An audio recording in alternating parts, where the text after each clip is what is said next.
The Korean War ran from June 25th of 1950 until July 27th of 1953.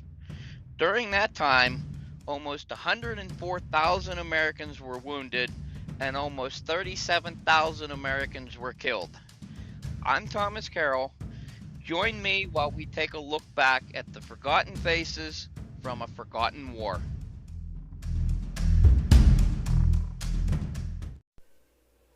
Hello, everybody, and welcome to the Forgotten Faces podcast. Today I'm going to share a recording of a phone conversation I had with Mr. Ted Barker. Now, Ted and his brother Hal both run the Korean War Project, which you can find at KoreanWar.org. Their father was a Korean War veteran, and out of that spawned this Korean War Project, which is a massive database. So please enjoy the conversation I had with Ted and check them out on the web. Hello, Ted. Thanks for talking to me today.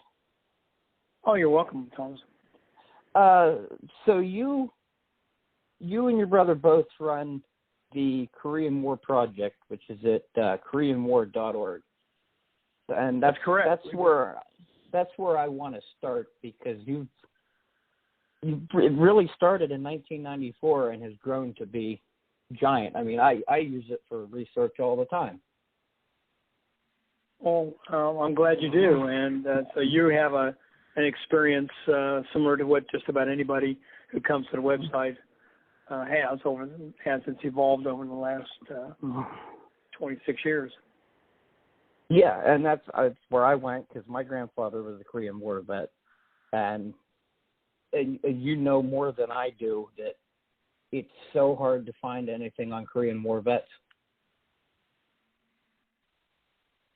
Well, it is, and you know the old statistic that on the internet, 95% of the people look and less than 5% interact, and so we've been very fortunate on the latter, having people interact with us, and it's due to our experience and our life story as growing up the sons of a Marine Corps pilot. Right, and so your life story. So let's go back now, and why don't you tell me briefly how the Korean War Project got started for you guys? Well, it did. It's Hal and I were born as the sons of a Marine Corps aviator, World War II, Korea, and Vietnam, and he retired in the Marine Corps in New River in February of 1965.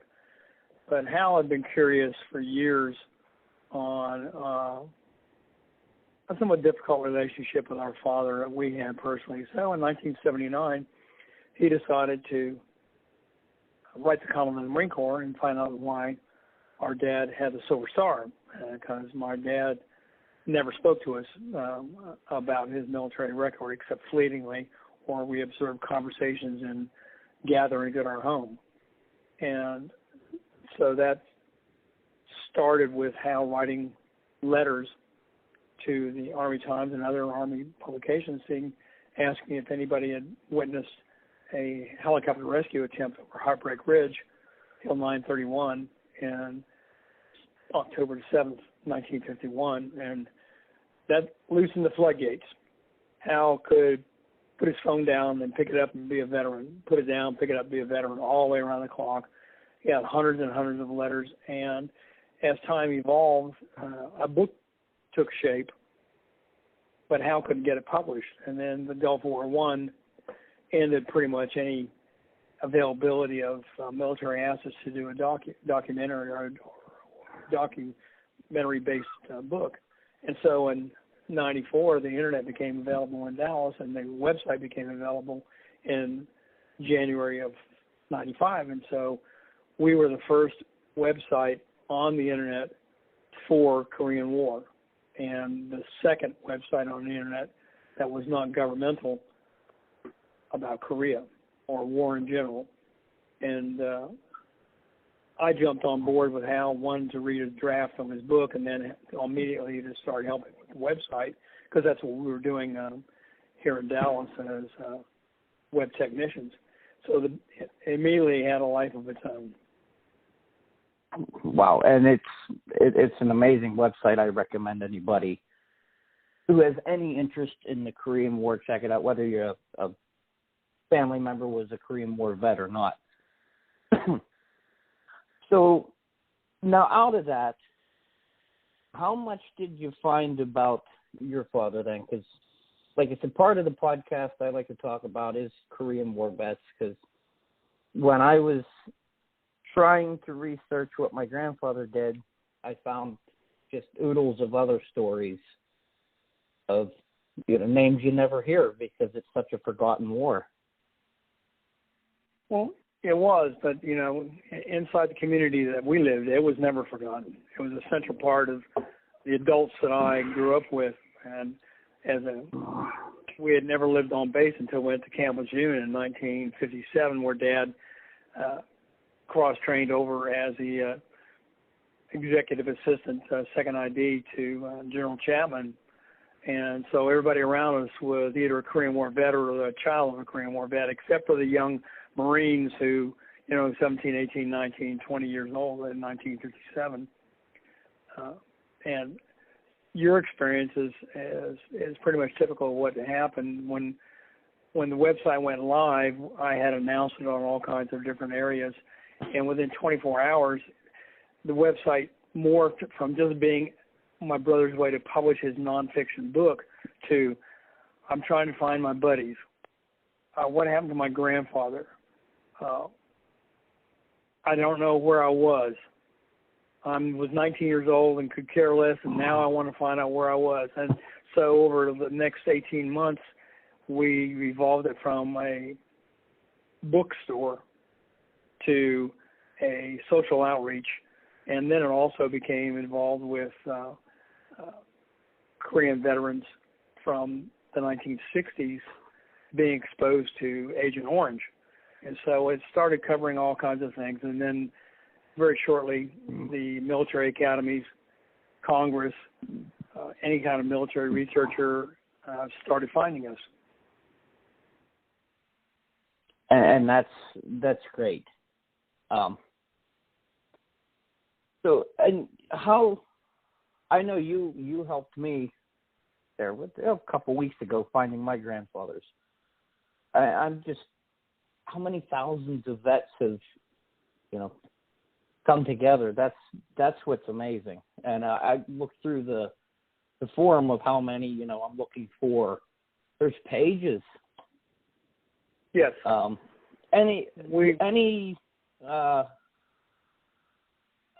really memorable stories, real quick, that pop to your head?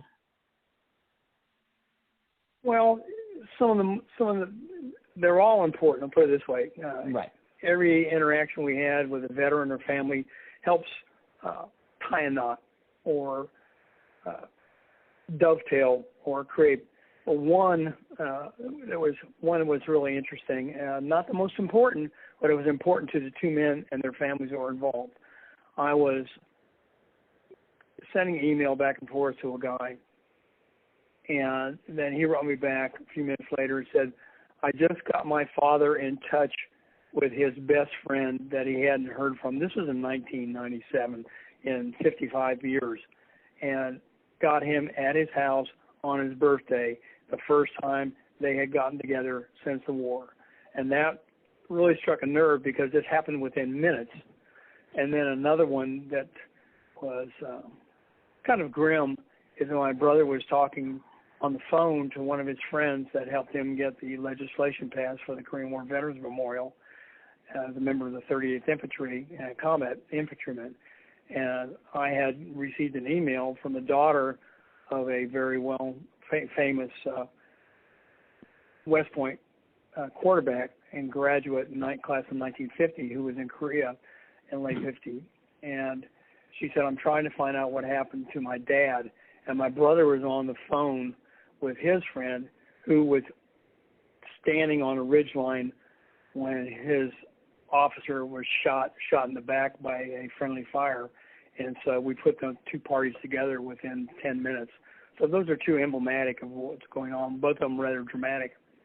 But I think one of the most important ones we ever did was to help the White House with issues regarding Hispanic and Jewish and black veterans who had been denied their awards and serious medals such as the DSC, Distinguished Service Cross, and also to interview, give background for Medal of Honor, where we had the Department of Defense actually videotaping in our living room on more than one occasion. Those are just two. As far as media, we've had dozens and dozens, maybe hundreds of media interviews over the phone or in our apartment. We both live together and work together. So those are just a couple examples of somewhat dramatic interactions. Yeah, and I know the previous guest I had on, Christopher Russell, who wrote The Battle of Turkey Thicket, he spoke very highly of how much you and the Korean War Project helped him with his book. Well, and that's a fantastic narrative, the Battle of Turkey Thicket, and Chris and Robert McElwick are two of the guys you and I have interacted with on the Facebook areas. And we spent a lot of time with Christopher, and he's like everybody else. He found us by doing our research, and then it just evolved. And I've got dozens and dozens of interactions with him, mostly over email. It's so much easier to reduce a conversation by email than to try and remember what you've heard on the phone or taken down in notes. But he and Robert McElwick are two of the most serious, active researchers, along with Anthony Sobieski, that use the internet and our website. Yeah. My conversation with him went on for almost 2 hours. That guy is very knowledgeable. And then the guys I would imagine we're probably in the same age bracket in the 70s. I just turned 77, and so many of the guys the men, and there's a lot of women that have been doing a lot of research also, and we've got over 400 some odd books. Most of them are self-publications by people that have written interesting narratives about the Korean War using information they found on us, or we source them to other information. And this includes films, dozens of them that we've helped put people together. Yeah. Now, tell me, before we move on to the next thing, tell me also where, about joining the Korean War Project, because I'm probably going to be joining myself. Well, sure. In 97, we became a IRS-controlled 501c3 nonprofit, which means that people could donate to us with a tax write-off if they met the IRS guidelines. And those, everybody can check with their own CPAs about how you qualify. But we've never had a set amount. We've always asked for $15, and our donations range from $1 to $10,000. T. Boone Pickens gave us the most, and the Second Idea Alliance gave us the same amount. So it fluctuates. It's a matter we say, if you find us valuable, consider donating. And then our donors, we call them donor members. Everybody wanted to be a member of something as to have some value, so we call them donor members. And then we have organizations that sponsor. We do not have any corporate donors other than the original grant we got from the Chicago Tribune. Wow. And people choose how they want to do it. They mail us in, cash, which we don't like, but they mail us in money orders, checks. It has to be in U.S. funds, and or online. We use PayPal, and I can take donations over the phone by credit card. So it's a wide range of what happens, and unfortunately for us, as far as donations go, the majority of our donors have passed or become incapable of doing it. So we're down to just a couple of hundred people donating, and we don't have a budget. It's always hopefully we'll make it through the next month, and it's been that way for 26 years. And I will be sure to post a link on our show notes and on our Facebook page for anybody who wants to check that out. Thanks, and Sure. The members, the people who donations make it possible to see what you see, and to be able to purchase and look at the book on casualties that we put out last August. Yeah, and so now I'm going to move on to you, because you're a veteran yourself. Yes, I am. And I thank you for your service. Well, glad to do it. So what did you do? Well, I did my active duty. I was in the Marine Corps PLC program for 3 years in college, and unfortunately developed nosebleeds and was not able to become a flight officer, and I wound up being an enlisted man in the Air Force, and I was assigned to an intelligence section at in the 10th Tactical Recon Wing, 32nd Tactical Reconnaissance Squadron, that was home based at RAF Falconbury in England. I was there for 3 years. After I got orders to go to Southeast Asia, the next morning they changed our orders and decided that it would be smarter to take everybody who was all around the world, especially in Europe, that had experience as opposed to guys that had no experience, and they sent most of our graduating classes from Lowry Air Force Base to Europe, and the rest of the people in Europe got to go to Southeast Asia, courtesy of Uncle Sam. But I was an intelligence analyst and operations intel, where we're photographic interpreters primarily, and secondarily I was ops intelligence, working with taking in-flight debriefs and in charge of targeting maps and targeting routes.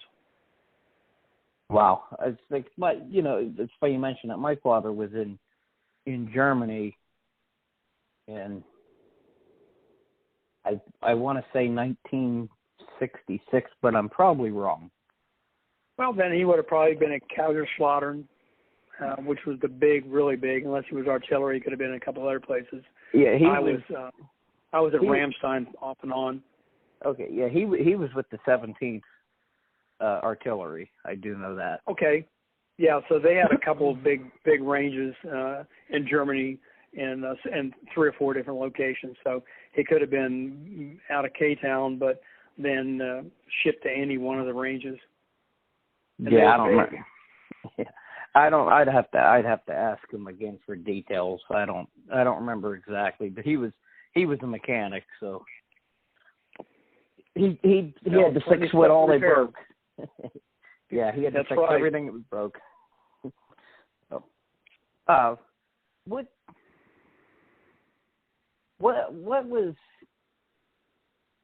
did you think of being in the service? Because I never served. And I know that's probably a hard question to answer. No, it wasn't. It was easy.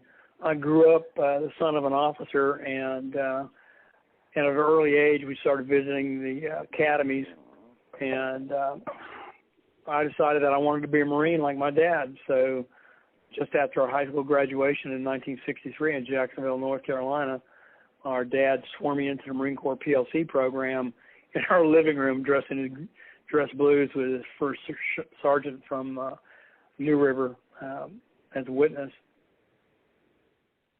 And so it was never anything I wanted to follow in what my dad did. Wow. The closest I came was I wore my dad's uniform once for Halloween in school. Oh, yeah. It sounds like my brother. My brother had a khaki shirt with at least 25 different patches on it, sort of like a Cub Scout uniform, but he had our dad's stuff. And every morning when we were living in California, we had to report when my dad was at home, when he was all overseas a lot. We had to report, and my brother had his standing there strapped with his patches on his shirt. So any big news coming out for the project? Well, the biggest thing that's happened in the last year is, among a lot of infrastructure things we've had to do here, is that in August last year we published a book on U.S. casualties, war deaths in Korea, and we're still selling that. That's been very popular from researchers to family members who had lost somebody in the war, and it's somewhat at odds with the governmental figures. We've spent over 34 years researching and getting better information on the war dead, but that book is our biggest thing, and we're every day is a big day for us because we're just continuing to work on interacting with people and doing research, and so every day every day is a new day because we always come up with something new, somebody's inquiry, or we get more records to be able to research. It's an ongoing iteration for researching on downloading information that's recently published, or using census material to be able to work more on our casualties. Our casualty list is a live, interactive enterprise, and it's the core for everything we do on the net. Everything we do on our website is tied to our original posting of casualties, which started off very rudimentarily and has become pretty sophisticated. And that's almost a perfect segue, because I wanted to ask you, because we have next month on the 27th when they're going to dedicate the Wall of Names at the memorial in D.C. Are you hopefully going to be attending that? No, we're not. It's by invitation only, and we don't have anything. We're not involved with them at all. There's really not much I can say. I'm not at liberty to speak too much about our interaction with it, but it is a big deal. My brother had written to the National Capital Planning Commission how much he liked the design of the wall, and there are some other issues that have evolved since then that we'll be able to talk about after July 15th. Right. Well, it was a shot in the dark anyway. So there's going to be a lot of people there. That, no doubt. There'll be a lot of people there on a hot summer afternoon. Yes. I'm looking forward. From what I hear, they're even going to be live streaming it. So. Yeah, they should be. They've been doing a lot of live streaming over the last year on that. And then it's just talking about the heat. Since Hal was the founder of the original Korean War Veterans Memorial there in Washington, D.C., he made the first donation to a trust fund to set it up at the ABMC, Veteran Combatant Monuments Commission. And prior to that, he had written the legislation, got Congress to buy into the legislation by going and knocking on all the doors of the committees. And then Clint Eastwood helped Hal by calling President Reagan to get the stalled bill out of committee. And the day that it was signed into law, the Korean automotive manufacturers immediately started donating vast sums of money. And over the next several years, fundraising took off until the point where in 1995 it was dedicated, and President Clinton gave the keynote message speech on a monstrously hot day, and thousands of people from all over the world were there. Yeah, and I didn't know that Hal was sort of the driving force with that. He was. I knew. There had been a crooked bunch of people trying to do one earlier, and it got wrapped up in just in the news and in court.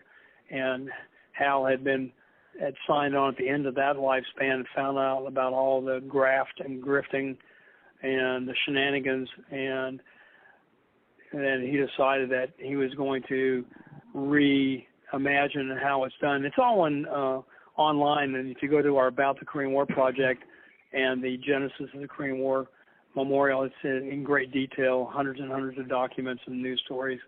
And then Clint Eastwood's seminal interaction with my brother on making the memorial happen, which is a story all by itself. And I got a phone call from Clint one afternoon in '86. He had done this apocryphal movie called Heartbreak Ridge, and the setting was a Marine Corps operation, which it wasn't. My dad was the only Marine involved in Heartbreak Ridge, and Hal, over a period of a couple of days, was able to convince Clint to do a script rewrite and allow Hal to rewrite the script for a part of it to establish that Clint had become a Army. He had been in the Army and then transferred to the Marine Corps, but so that was quite a story all by itself. But if it wasn't for Eastwood's interaction, the memorial probably would have never been built. Wow, that's really cool. Like I said, that is not a story I even knew. I'm definitely. And you'll never hear Clint Eastwood. You'll never hear Eastwood talk about it. And then it's all up on the website. If you'll go up to the homepage and about the project, and then the memorial story, you can read all about it. It's quite a fascinating story. And I was sitting there watching Hal as he did all this stuff, and it was all volunteer. And what happened is that the the Vietnam Memorial was coming into life, and Hal was at a reunion with the 23rd Infantry Regiment from Korea, and they said, how come we don't have a memorial? And so Hal made it a mission at that point to get involved and make sure that a memorial happened, and it's quite a saga. And I think it's a beautiful memorial. It is. I've only been there once, and that was at dedication, and so many people say that they like to go out there. It's changed now with the wall that's being put in, but a lot of people like to go in the wintertime or at night and sit there and take it in. And the statuary are just remarkable. But on the etched wall, you have 2,800 faces etched into the wall, which I think is really dramatic. Especially the Korean Americans and Koreans come there all the time and always run into American veterans or families and are always so grateful.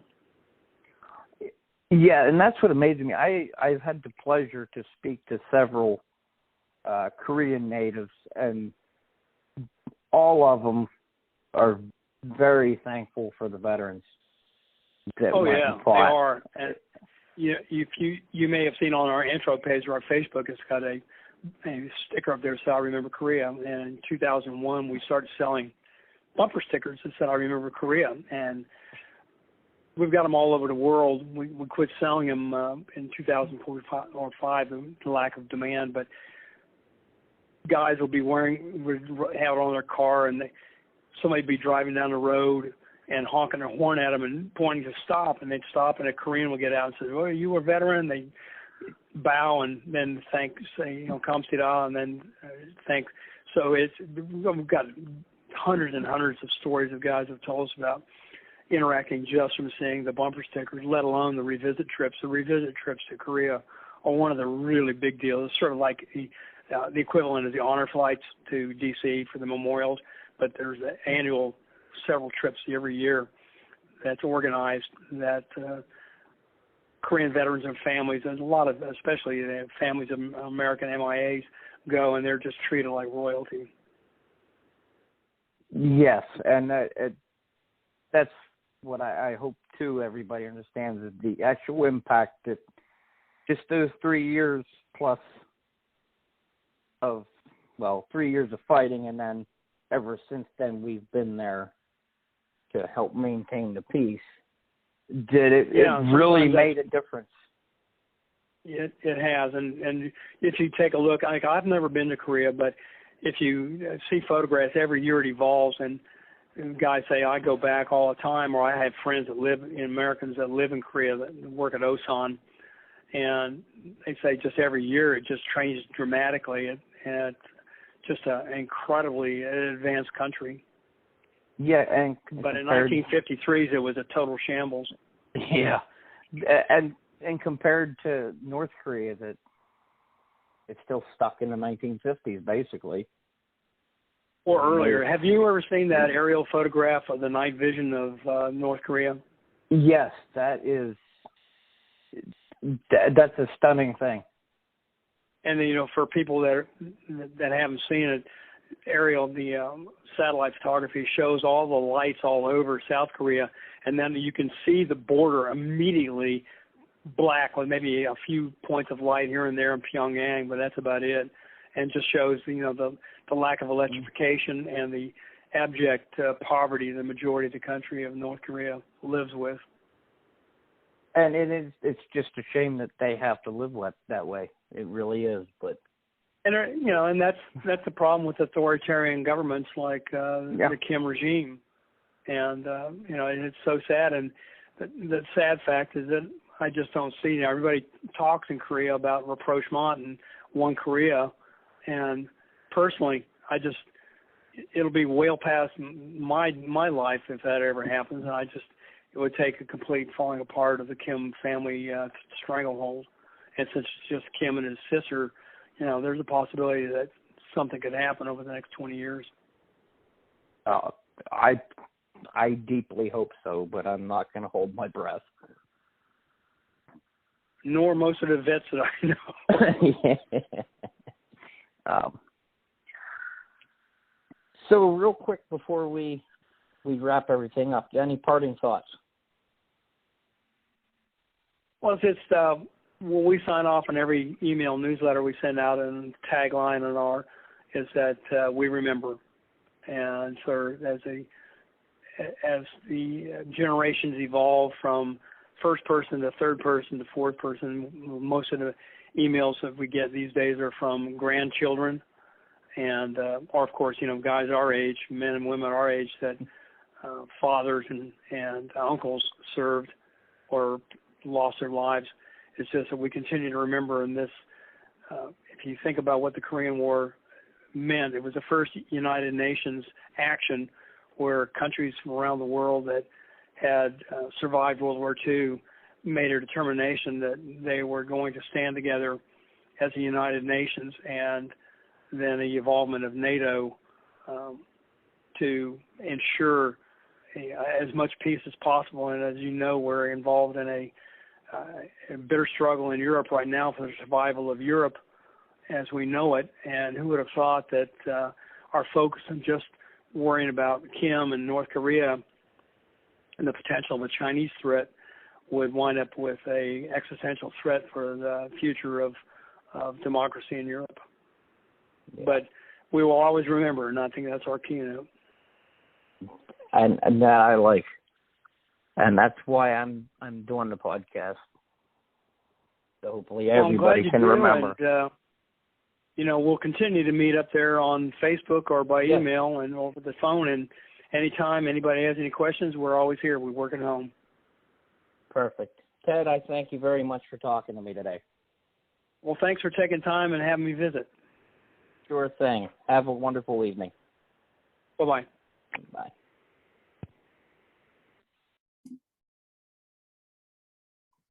Thank you again for everybody to listening to the Forgotten Faces podcast.